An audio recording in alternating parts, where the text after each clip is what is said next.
This is Hannibal here from the Hannibal TV on YouTube, coming at you with my weekly review of the points I find interesting in Dave Meltzer's Wrestling Observer newsletter. So I will jump right into it.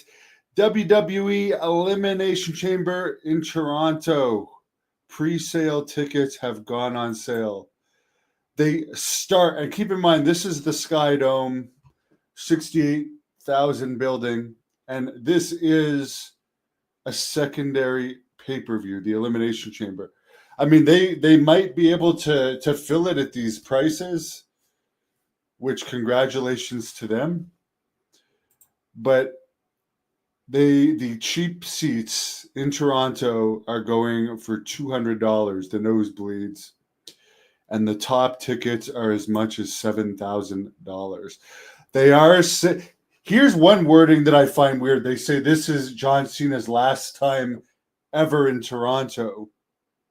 So I guess that means not just a match, but no more, not even an appearance in Toronto in the future. That seems kind of final. I could see him still doing something if there's a WrestleMania down the road in Toronto, or if he has to film a movie in Toronto. I think he lives in the Vancouver area, actually, because his wife is from BC, or at least has a house in Vancouver, which actually makes me surprised he never appeared on the Survivor Series, but maybe he was off filming something else. But to pay $200 for nosebleeds or $7,000 for the ringside, I don't know. I don't know if I could afford. I definitely couldn't afford that if I had a family. But good for them with these dynamic prices. If they can charge that and get a good crowd in there for a secondary pay-per-view, good for them. The one interesting thing, though, is from the WWE used to come to Canada all the time. It actually used to come to Canada, to Montreal and Toronto pretty much every month. Even a secondary city like Ottawa, it used to go to 4 times a year when I was growing up. And it would even go to Hull, right across the bridge from Ottawa in the same market. So there used to be tons of live events. So I see what they're doing here, and there used to then be even smaller cities.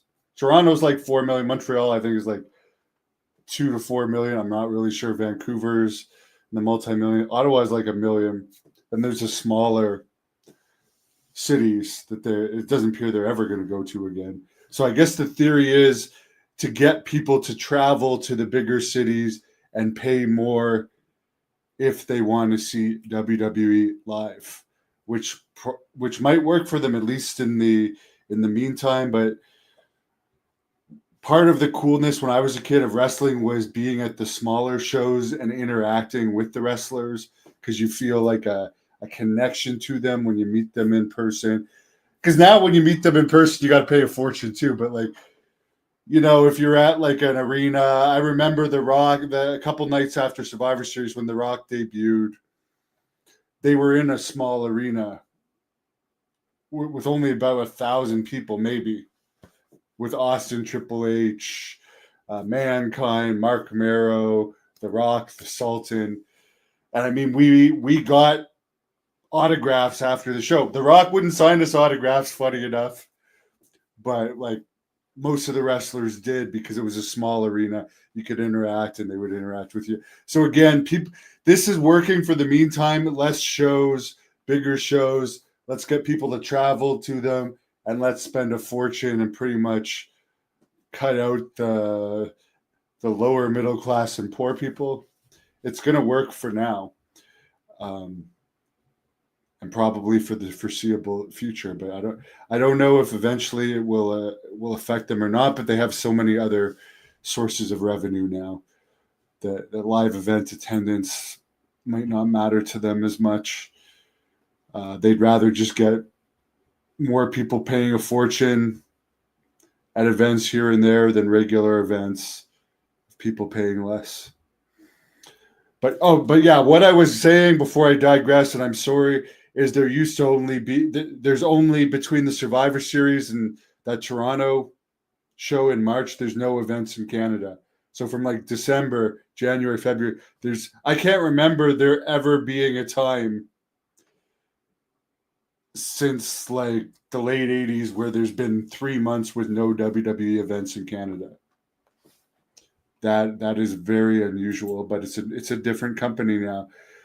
Apparently, the WWE Ring Boys lawsuit related to all the bizarre stuff that was happening in the early 90s with WWE agents and ring announcer Mel Phillips. That's been paused. They're waiting for a Maryland Supreme Court decision, which might make the statute of limitations expire. Because it was expired. Now I guess it's up in the air whether it's still expired or not. So that case is going to be on hold. It seemed like they're bringing this back because of some lawyer saw the Vince McMahon documentary and is maybe which they just really skimmed over the Ring Boys thing in the Vince McMahon documentary, but someone thinks that they can make money on it or something and tries to get something together. But everyone involved in that is pretty much dead now. The people that were directly involved in it.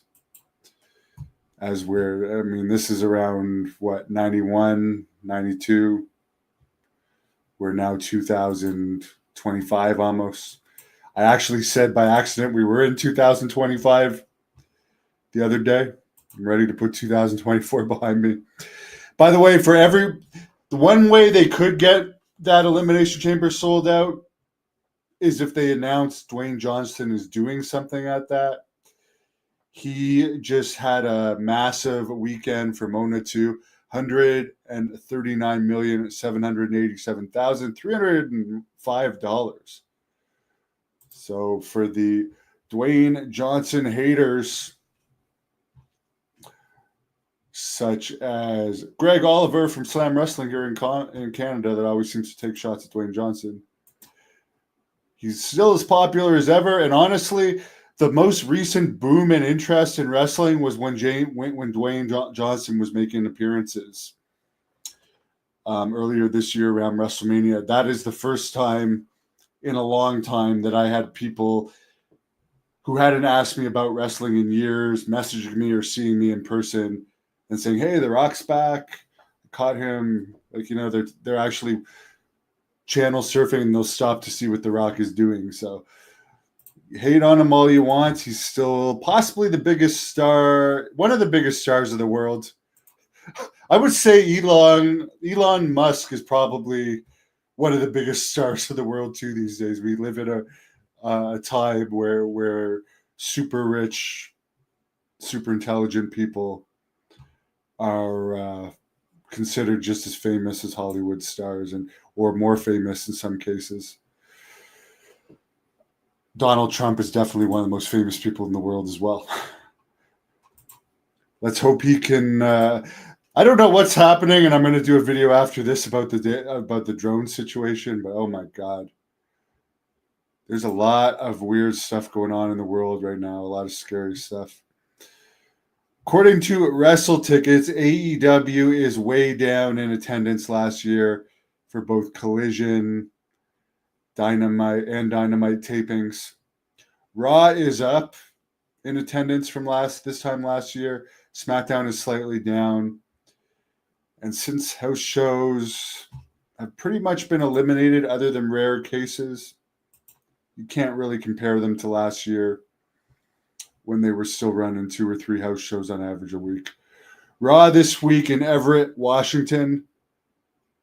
Over 7,000 fans in attendance. The Royal Rumble is going to be Saturday, February 1st at 6 p.m. Eastern. Apparently, SmackDown is going to be in Minneapolis tonight, where I know we got a lot of viewers from Minnesota. Jesse Ventura is rumored to maybe be doing some type of appearance there. It's funny. I mean, they are going to use him probably to commentate at least one match for Saturday night's main event. I'm going to watch his. Apparently, he did an interview saying WWE is not going to be. They couldn't control him last time and can't control him this time. The only difference I would say between last time and this time, a lot of people are going to watch. I mean, I'll probably listen to his whatever match he commentates. out of interest. But here's the thing where I think it might be more difficult for him, and it's a good idea to sign him. I'm not taking away from it. He, I doubt, has been following wrestling at all. Let's face it, a guy like him, is he really watching the modern product? And when he was a commentator before, he had actually been in the business for quite a while. He stopped because of a health issue. So he was aware of everything that was going on with the business, and then he went right into commentary. He was very up with everything that was going on. So to come back after being, I mean, he's done some stuff here and there, but pretty much he's been out of it since his WCW run, which was what? It ended in like 93. So he's been out of wrestling for like 20 years. Is he going to be like as good being out of it so long? And also, I'm a fan of his interviews. The way that he's kind of changed over the years, I don't necessarily say I'm quite a fan of his as a person, because he's gone against a lot of this stuff he said he would not stand for. But in his more recent interviews, he rambles more than in the past. So it'll be interesting to see if they could control him on the headsets or not from rambling off. And it could actually end up being pretty funny. In AEW news, I heard on the Wrestling Observer radio today that apparently there's 200 wrestlers signed in AEW. 200 wrestlers on the AEW gravy train. So I guess they're thinking of doing a brand split.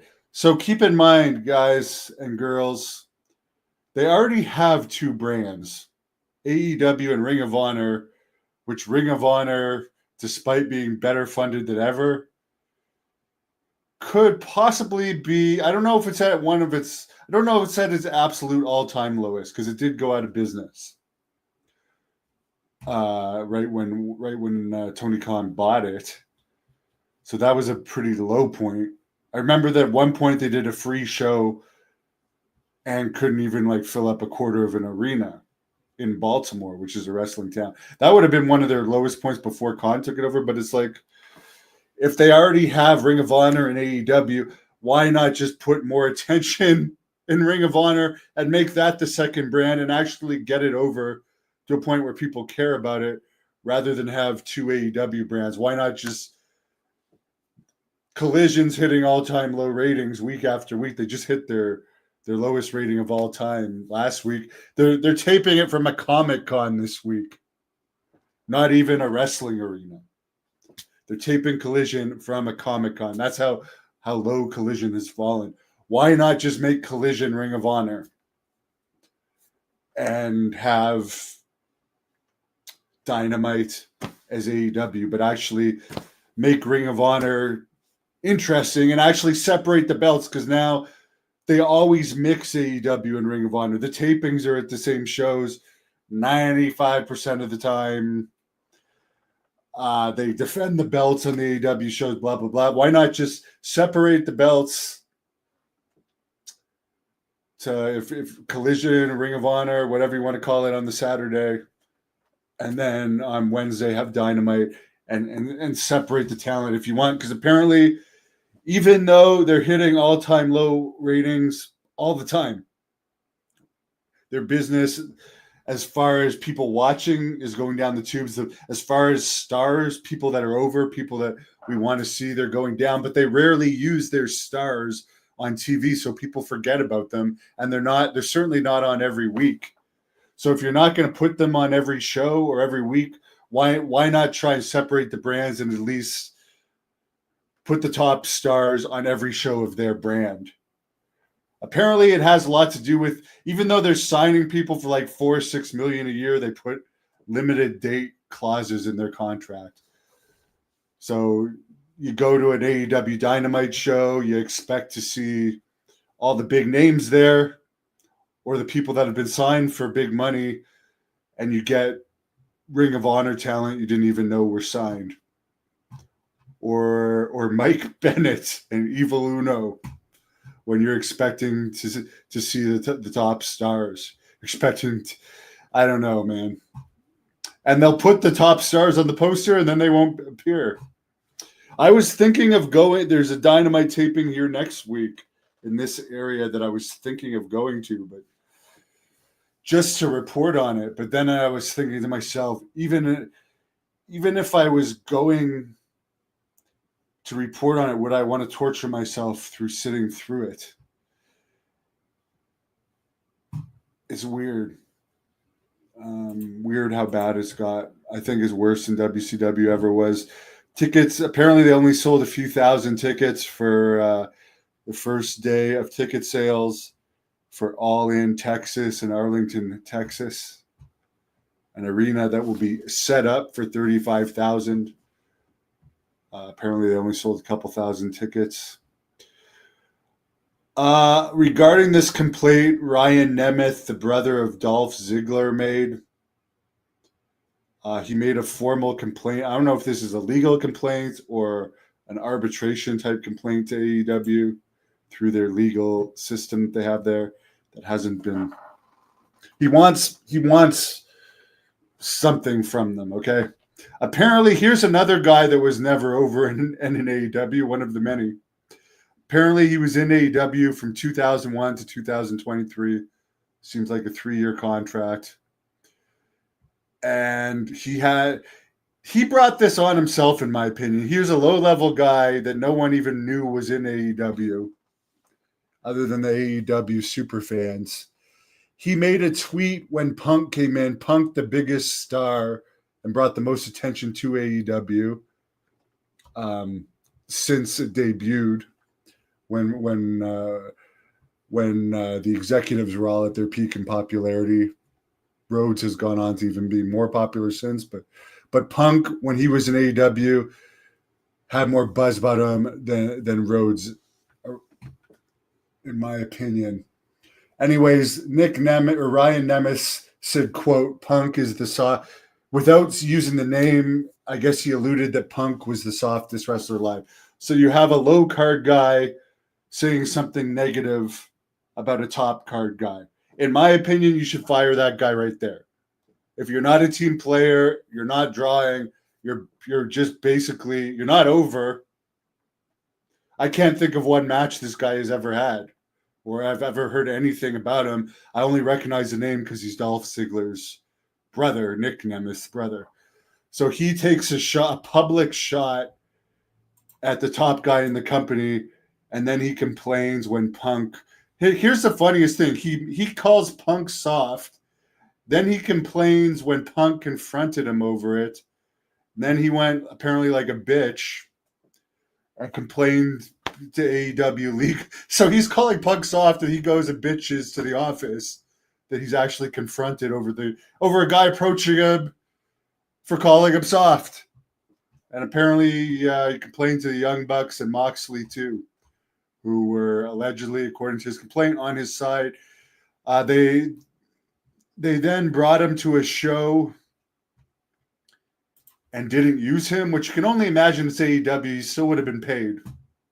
It's not like they're going to bring you to a show and not pay you. I mean, I really can't. This is not the independent scene. This is a big corporate company.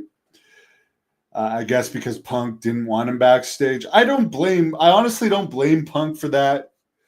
If it's a no-name wrestler that's publicly bitching about me and I'm in the top of the card somewhere, I would be like, unless this guy is going to have a match with me and I can teach him a lesson, I don't want this guy anywhere around. So I understand Punk's, and I haven't even been Punk's biggest supporter over the years, but I will take his side on this. And then apparently they kept him under contract until his contract ran out.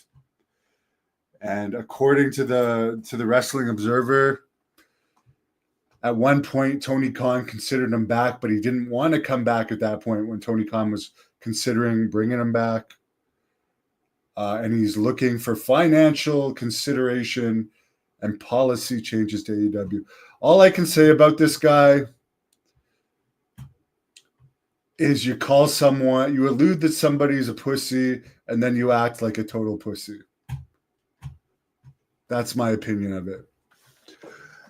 Conor McGregor was ordered to pay the person that he was found liable of raping in Ireland 1.58 million in legal costs above the money that he had to pay related to being found liable. She did accuse someone else too. It was found that not to be true. I just find it weird. 1.58 million in legal costs. How, that just seems like a ridiculously huge amount of money for legal costs. I could see in the hundreds of thousands, but 1.58 million, almost 200, almost $2 million in legal costs in that rape case. They have removed his wax figure from an Irish wax museum. For anyone that cares about that. Sad situation, all around, weird situation all around. Again, I just find it weird that she accused two people of rape and one person was found not liable for rape, the other one was. But I don't know anything about it, so I'll stop talking about it there. I just find it weird, but it doesn't look like. I mean, it looks like he will be back in the UFC at some point. And as I said before, Mike Tyson has been more than forgiven for his criminal rape charges that he actually served time over. This was only being found civilly liable. So I could see not too many people holding that against Conor as time goes on. In other news, George Masvidal apparently might be returning to the UFC when they come to Miami in April. There's a lot of comments here. Why is WWE charging so much for wrestling? Because I guess people are paying for it. But the other thing for people like me, it does kind of piss like the middle class, lower middle class, and poor people off. It's like you're basically alienating people that can't afford to bring a family to the nosebleed section. Say you have four people in the family, $800 plus tax, plus you got to pay service charges, plus you got to pay parking fees and stuff. To me, I'll just be like, that's too much. Sorry, kids, we can't go. If you can afford all that, and I guess because people are going to travel from further, there'll be a higher percentage of people that can afford it, and then I guess there'll be some people that can't afford it that are just big enough fans will spend all their money on it. Do I think Donald Trump will appear in WWE again? Anything's possible. He's probably maybe one of the people in the world that is most likely. Well, he's already had 2 assassination attempts. And especially with all these drone incursions lately and all the weird stuff going on in the world, the tensions between China, which apparently these drones more likely than not belong to China, and there's tensions with Russia. I don't know if he's going to appear in any stadiums or arenas where he could potentially get shot, but I could see definitely at some point down the road. He's a money guy, money talks. For John Cena, I mean, he's coming back next year. I think he has 36 dates. I hope that it boosts talk about wrestling. I don't think it's going to hurt wrestling at all that Cena will be back. And I want it to be more popular because more people will watch the news. WCW tickets were going, or Survivor Series tickets were going below retail. I think they lowered them towards the end. I'm not sure on that. But there's questioning on if it was actually sold out or not. There was definitely still tickets available the day of the show. On paper, it holds 19,000. They had 17,000 something in there. Of course, there's 2 cages and so forth. But they had a great crowd there and they charged a fortune. But they're not, I don't think the cheapest tickets were $200. I don't think so. and that's a smaller arena, like 19,000 compared to 60,000. Nosebleeds in a 19,000 seat, you're closer than in a baseball stadium where the ring is just a speck. You may as well, other than to say you were there, you may as well just watch it on TV. Brett, what's up? I've had one really good workout today, and I'm about to go to another in not too long. I'm really focusing on my training. The tickets just went on. The pre-sale just started, so I don't think any news is out about that. But I expect, I can't remember when the last Toronto pay-per-view was, and there's no Canadian events from Survivor Series to Toronto at this point. So you would think there'll be a lot of people traveling, plus the John Cena fans. Oh, this might be his last time in Toronto. They'll be traveling too. Couldn't pay me enough to sit through a WWE event now. I mean, they're coming here on Monday. And again, it's just like AEW. Part of me wants to go just to say that I went to it and review it, because I actually haven't been to a live WWE show since I did security. So I was actually thinking for next week, let me go to Raw and go to Dynamite Live and compare the two. But it's like, do I actually want to put myself through that? There's two reasons. One, as a wrestler, you feel like crap not actually being on the shows. It can get depressing.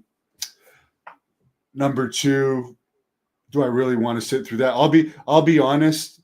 The Dynamite in Ottawa, which I actually left at the Ring of Honor tapings, I had like 9 beers to get through the Collision tapings. I drank 9 beers. And I'm not drinking now. I'm in full training mode. So I don't know. It might not be a good idea for me to go to any of these. But I thought about it. Lamb would rather watch a GNW show. I don't even have much interest in doing much in wrestling these days. I might be on an ECW arena show May 3rd. I will definitely be there covering the one and done Joel Goodhart event, getting interviews with a lot of the legends that are going to be there. I would probably wrestle on that just to cross ECW arena off the bucket list. I would probably wrestle in Wichita here because I've wrestled here before, but now I actually am having friends here and stuff, so I wouldn't mind to wrestle as Hannibal here at some point. But I don't know about I don't know if I want to do too much in the future, and I don't know what GNW is going to run in the future. I know Jack is planning at least one event in June of next year in Smith Falls, Ontario.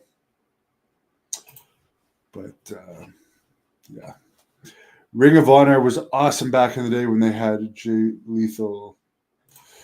Now Ring of Honor, they put it on that Honor Club thing, which apparently I heard Dave Meltzer say it only has about 10,000 subscribers. And it's just like nobody really watches it. It's viewed like it's not well. It doesn't have a good perception. As bad as AEW's perception is, Ring of Honor has an even worse perception than AEW right now. So I do agree. I mean, I agree with myself. What I said earlier, if they do a brand split, don't add a third brand. So don't add any more. Just turn Ring of Honor into your second brand. And since Rampage is canceled because it gets horrible ratings, nobody cares about Rampage anymore. And Collision's going down. Collision just did a 0.03 rating, which is lower than Wow gets some weeks. Women of Wrestling does better than that some weeks. So you may as well just make Collision Ring of Honor, but maybe give Ring of Honor a boost. Denny, I'm doing great. I'm glad to be in the U.S., where even though we appear to be having strange objects flying in the air every night, there's no snow here. And where I am in Canada, I got a ton of snow the last few days. Where Jack Kilby is too. the company, the program Angel was promoting. No, I did interview her, as you mentioned, former ECW wrestler. But I'll be honest, I didn't even know who she was. I did that interview for Jack Kilby. That wasn't a bad interview. She was friends with China. For anyone who wants to look that up, the Hannibal TV Angel Orsini. Michael says, "Yeah, I mean you're 100% right. He's used to doing commentary in the 80s and 90s, and also the style is way different. Where I think he actually might have liked the style of the 80s and 90s. He may have had wrestlers he didn't like Hogan. They may not have liked watching. I don't know if he's going to like the overall style of today's wrestling. I'm sure there's some wrestlers that he's still going to like Roman Reigns and The Rock and stuff. And they have a lot of good wrestlers, but it depends what match they have him call and how many matches, I guess. But it'll be interesting to see. If it's live, it might be really bad. The other thing, apparently, he said that they're going to go back to like the Saturday night main event setup of the past with no big entranceway or anything, and not as much glitz and glamour, which I would like to see. I think there's too much of that. I think that's one of NXT's problems. They did a 0.13 rating this week, despite bringing Eric Bischoff and X-Pac on. And I think part of it, they go in this flashy performance. First of all, the Performance Center at this point, we've seen so much from there, it's stale. And it just is like so overproduced there. I like it better when they travel around. I know they got one coming up at the Manhattan Center, but I think they should make a greater effort to go to different places and give it a different atmosphere. AEW has become backyard wrestling. Bigger budget. Michael doesn't think WWE will ever be as great again, unless there is only one big company like TNA and AEW are all in one big wrestling company. Yeah, and I don't see that happening. The only thing that really would interest me is if there was like an ECW thing that came, an ECW style company that opened up and had like the misfits and wasn't politically correct and wasn't woke and had more of like an old school feel to it. Cherry likes Jenny Santana and Alicia Atout. I'll have to have Jenny on soon. Why review The Observer? Because it says, as I said, I only review the parts that I find interesting. And I'm going to read it anyways because I'm obsessed with wrestling news. So I may as well do a video about it and tell you guys the points I find interesting. Because I am a reporter. And then write it off. ATF Media says they're expecting people to pay more despite not having Ronnie Garvin on the card. Sherry, Jack Kilby is working on a Pat Tanaka interview. They have been in contact. I am going to be right back with a UFO news update, which a lot of you wrestling fans don't care about. But have a great weekend. And let me know what your thoughts are on these Toronto $200 to $7,000 ticket prices for really a secondary pay-per-view. I'm not hating on them. If they can get it, fine. But I honestly don't know if in the long run, people like regular people feel that's a ripoff. And unless the show ends up killing all expectations, a lot of people will leave with a bad taste in their mouth and just not go back. If you're not paying that much and it's bad or semi-good, you'll probably give it another chance. But when you pay so much, unless it's like a killer, amazing show, you may never come back. But I truly wish them luck.